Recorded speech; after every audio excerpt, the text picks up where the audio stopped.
Hello students, आप सभी का इंडियन एजुकेशन में आलोक मिश्रा बहुत बहुत स्वागत करता हूं। और हाँ, मैं आज फिर से आपको कह रहा हूँ, मेरा वीडियो पूरा देखिए। पूरा वीडियो देखेगा तो ही समझ में आएगा, इससे बिल्कुल समझ में नहीं आएगा। और अगर समझ में आ गया तो आप मेरे चैनल को लाइक सब्सक्राइब पूरा शेयर कीजिए, एकदम पूरा गर्दा कर दीजिए। ठीक है, तो चलिए आज हम आपको जो नया टॉपिक पढ़ाएंगे वो पढ़ाएंगे जलालुद्दीन खिलजी के बारे में, जो एक नया वंश की स्थापना करता है दिल्ली सल्तनत में, और वो वंश कहलाता है खिलजी वंश। खिलजी वंश कब होता है? जब मैंने सबसे आपको शुरू में बताया था गुलाम वंश। तो गुलाम वंश में जो अंतिम शासक होता है वो होता है क्यूमर्स होता है, और क्यूमर्स की हत्या करके जलालुद्दीन खिलजी एक नए वंश की स्थापना करता है और कहलाता है खिलजी वंश कहलाता है। तो इस तरह से आज हम जो पढ़ाई करेंगे, जो टॉपिक करेंगे खिलजी वंश के, बहुत छोटा वीडियो होगा लेकिन आप पूरा देखिएगा। यहीं से क्वेश्चन आपको कहीं ना कहीं रेलवे एनटीपीसी में आएगा, और आपको इस बार रेलवे एनटीपीसी निकालना है, पूरा गर्दा उड़ा देना है। तो मेरे साथ बने रहिए, बिल्कुल बने रहिए, और आपको फिर देखिए किस तरह से क्वेश्चन यहाँ पे राजी होता है। और हाँ, आज के बाद मैं आपके पास एक छोटे छोटे वीडियो लाऊंगा। एक छोटे छोटे वीडियो मतलब जैसे कि राजधानी हो गया, राज्यपाल हो गया, वहाँ के मुख्यमंत्री हो गए, ये सब वीडियो जैसे कि हो गए कि राजघाट कहाँ, राजघाट की समाधि है। तो ये सब जो छोटे छोटे जो वीडियो हैं वो सब वीडियो मैं आपके पास लाऊंगा, और उसको बिल्कुल आप देखिएगा। ठीक है, तो मैं चलिए अब मैं ज़्यादा आपका समय ना लूँगा, बस मैं बताऊंगा कि मैं ये सब वीडियो लाऊंगा। एकदम बिल्कुल उसको लाइक कीजिए, सब्सक्राइब कीजिए, एकदम पूरा एकदम गर्दा उड़ा दीजिए, शेयर कीजिए। ठीक है, तो चलिए देखिए खिलजी वंश की स्थापना किसने किया था? तो जलालुद्दीन फिरोज शाह खिलजी। इसका पूरा नाम जलालुद्दीन फिरोज शाह खिलजी था, जिसने 1290 ईस्वी से लेकर 1296 ईस्वी तक इसने क्या किया कि खिलजी वंश में शासन किया। तो खिलजी वंश 1290 से लेकर के 1320 ईस्वी तक चलता है खिलजी वंश। और इसमें जो मुख्य रूप से जो दो शासक होते हैं, एक जलालुद्दीन फिरोज शाह खिलजी और इसी का एक भतीजा अलाउद्दीन खिलजी होता है। तो याद रखिएगा कि जलालुद्दीन खिलजी जो है 1290 ईस्वी से लेकर 1296 ईस्वी तक शासन करता है, और ये 4 साल शासन करता है। तो देखिए, भारत में आने से पूर्व खिलजी जाति अफगानिस्तान में हेलमंद नदी घाटी के प्रदेश में रहती थी।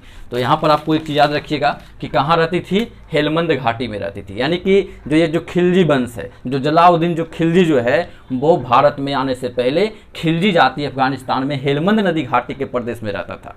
ठीक है, इसको याद रखिएगा। अब मेन जो आपका इंपॉर्टेंट है वो ये 1290 से 1296, यानी खिलजी वंश की स्थापना कब हुई थी? 1290 से हुई थी। इसको पूरा याद रखिएगा। देखिए, इसका वास्तविक नाम मलिक फिरोज था। जलालुद्दीन फिरोज शाह खिलजी का जो वास्तविक नाम था वो क्या था? मलिक फिरोज था। क्या था? मलिक फिरोज। याद रखिएगा, मलिक फिरोज किसको कहते हैं? तो जलालुद्दीन फिरोज शाह खिलजी को कहते हैं।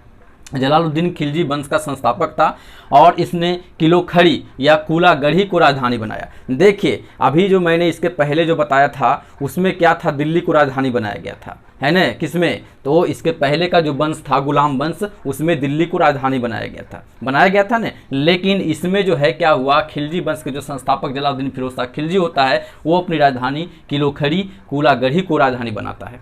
ठीक है, उसके बाद देखिए सुल्तान बनने के समय इसकी आयु 70 वर्ष थी। ये एक्चुअली देखिए, जो जलालुद्दीन फिरोज शाह खिलजी था वो जब सुल्तान बना तो बूढ़ा हो चुका था, और उसकी आयु 70 वर्ष हो चुकी थी। तो 70 वर्ष की आयु में ये सुल्तान बनता है, इसलिए ये उदार और सहिष्णु बन जाता है। ऐसे भी जानते हैं कि जो बुजुर्ग लोग होते हैं वो उदार हो जाते हैं, सहिष्णु दयालु हो जाते हैं। तो इसी तरह से जलालुद्दीन खिलजी भी था। वो एक्चुअली सुल्तान बना 70 वर्ष की आयु में, इसलिए वो दया का पात्र हुआ, मतलब कि दया करने वाला बन गया, और सहिष्णु बन गया, सबके प्रति एक नजर रखने वाला, सबके प्रति उदार नीति अपनाने वाला बन गया था। ठीक है, तो दिल्ली सल्तनत में सबसे कम समय तक खिलजी वंश के शासन किया। एक चीज और इसमें सबसे इंपॉर्टेंट क्वेश्चन आपका, आप पढ़ रहे हैं दिल्ली सल्तनत, और अगर क्वेश्चन आ गया कि दिल्ली सल्तनत में सबसे कम समय तक किस वंश ने शासन किया, तो वो आएगा खिलजी वंश आएगा। इसको आप बिल्कुल याद रखिएगा, इसको खिलजी वंश आएगा। 5 वंश मैंने आपको बताया था, तो उसमें खिलजी वंश जो होता है वो दिल्ली सल्तनत में सबसे कम समय तक शासन करने वाला होता है। उसके बाद देखिए 1239 में घटना होती है, 1293 ईस्वी में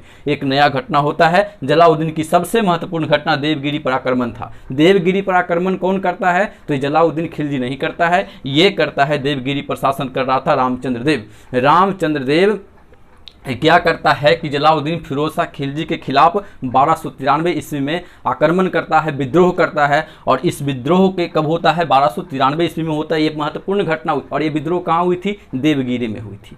कहाँ हुई थी? देवगिरी। देवगिरी कहाँ पड़ता है? महाराष्ट्र में पड़ता है। तो देवगिरी ये जो 1293 ईस्वी में जो घटना हुई थी, जो विद्रोह हुआ था, उस विद्रोह को दबाने के लिए कारा के इक्तेदार, पहले इक्तेदार किसको बोलते थे, तो जो उसके मुख्यमंत्री कहिए, एक राज्य जो होता था तो प्रांत होता था, इक्तेदार मैंने बताया था, उस प्रांत के शासक, उस प्रांत में जो शासन कर रहे होते थे उनको इक्तेदार कहा जाता था। मैंने पिछले वीडियो में बताया था आपको। तो इक्तेदार इस विद्रोह को दबाने के लिए, किस विद्रोह को, 1293 ईस्वी में जो देवगिरी पर जो आक्रमण किया था रामचंद्र देव ने, उस विद्रोह को दबाने के लिए कारा के इक्तेदार अलाउद्दीन खिलजी ने, अलाउद्दीन खिलजी उस समय कहाँ था, तो कारा का इक्तेदार था। कारा देखिए एक्चुअली में एक प्रांत था कारा, और कारा किस कौन से प्रांत में आता था, कौशाम्बी और प्रयागराज में आता था, कौशाम्बी और प्रयागराज में आता था। ठीक है, इसको बढ़िया से रखिएगा। तो देखिए इस विद्रोह को दबाया किसने, कारा के इक्तेदार अलाउद्दीन खिलजी ने दबाया था, जो देवगिरी पर आक्रमण हुआ था। किसके शासनकाल में हुआ था, तो ये जलालुद्दीन फिरोज शाह खिलजी के शासनकाल में हुआ था। और उस समय देवगिरी का जो शासन कर रहा था वो रामचंद्र देव था। इस चीज को एकदम पक्का कंफर्म रखिएगा। चलिए उसके बाद देखिए इसके शासनकाल में 3 प्रमुख विद्रोह हुए,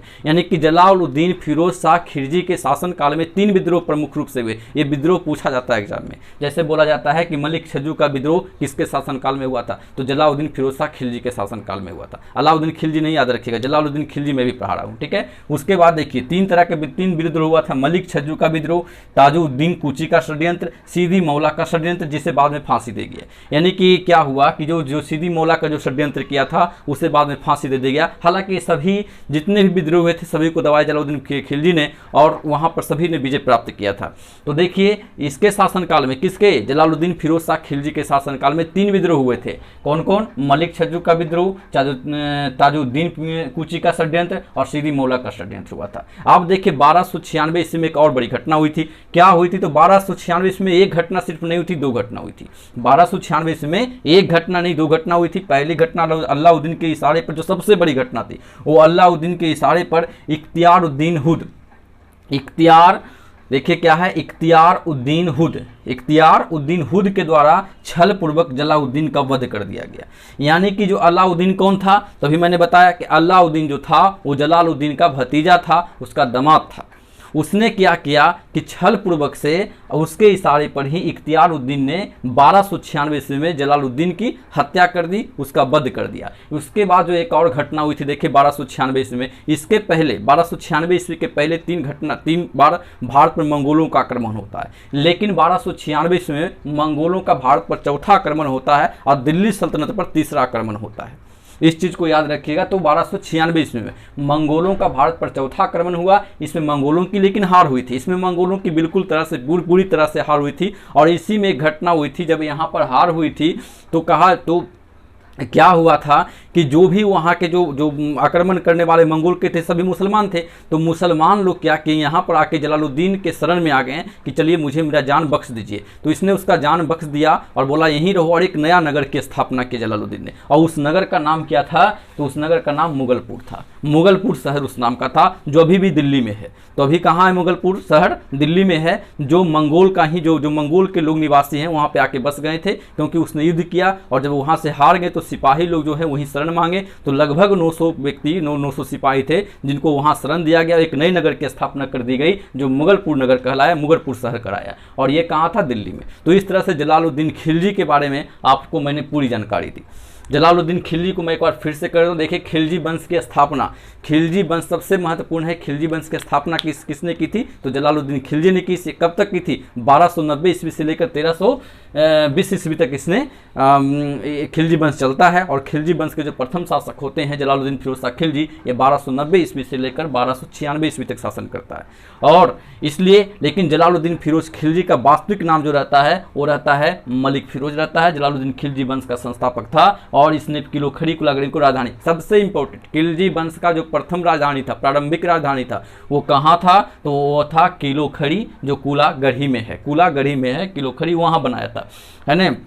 दिल्ली सल्तनत में सबसे कम समय तक शासन करता है। दिल्ली सल्तनत में सबसे कम समय तक शासन करने वाला वंश कौन होता है, तो ये खिलजी वंश होता है, याद रखिएगा। उसके बाद देखिए 1293 में मैंने बताया घटना हुई थी, क्या एक देवगिरी के जो शासक होते हैं, जो शासन कर रहे होते हैं, रामचंद्र देव, उसने विद्रोह किया और उस विद्रोह को दबाने वाला कौन था, अलाउद्दीन खिलजी था। अलाउद्दीन खिलजी जो कारा का उस समय इक़्तिदार था, और कारा दो जगह में था, एक कौशाम्बी और प्रयागराज मिला के एक कारा प्रांत बनाया गया था। तो उसका शासक था कौन? अलाउद्दीन खिलजी था। इसके शासनकाल में 3 प्रमुख विद्रोह हुए, है ना। जलालुद्दीन खिलजी के समय 3 विद्रोह हुए, एक मलिक छज्जू का विद्रोह, ताजुद्दीन कूची का षड्यंत्र और सिद्दी मौला का षड्यंत्र, जिससे बाद में फांसी दी गई। 1296 में जलालुद्दीन खिलजी की हत्या कर दी जाती है। किसके द्वारा? तो अलाउद्दीन के इशारे पर ही, जो उसका दामाद या भतीजा होता है उसी के इशारे पर इख्तियारुद्दीन द्वारा उसकी हत्या कर दी जाती है। किसकी? जलालुद्दीन खिलजी की 1296 ईस्वी में। और 1296 में मंगोलों का भारत पर चौथा आक्रमण होता है। एग्जाम में आता है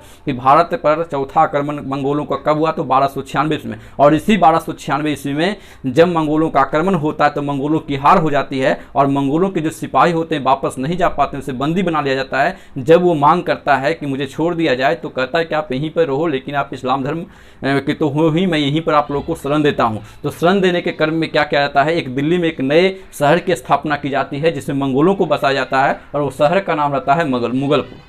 तो इस तरह से मैंने आपको रिवीजन भी करवा दिया। अब आप देखिए, एक भी क्वेश्चन उठाकर देख लीजिए, अगर इससे ज़्यादा बाहर कहीं क्वेश्चन आपको मिलेगा नहीं। तो मैं आशा और विश्वास करता हूं कि आप बिल्कुल समझ गए होंगे मेरी बातों को। एकदम लाइक सब्सक्राइब बिल्कुल कीजिए, है ना। आप ही का लाइक सब्सक्राइब करने से मेरा प्यार बढ़ेगा, आपका प्यार बढ़ेगा। तो चलिए, इस चैनल को मैं बनाए रखूंगा। और हाँ, आज एनटीपीसी का भी एग्जाम आ गया है, तो बिल्कुल तरीके से मैं आपको बता देता हूं कि मैं नया टर्म, जैसे साइंस का भी मैं ला रहा हूं, इसमें मैं ऑब्जेक्टिव लाऊंगा। लगभग 25 क्वेश्चन डेली में करवाऊंगा साइंस का। तो आप बिल्कुल बस मेरे चैनल पर बने रहिए और चैनल को लाइक सब्सक्राइब कीजिए। चलिए, धन्यवाद। जय हिंद।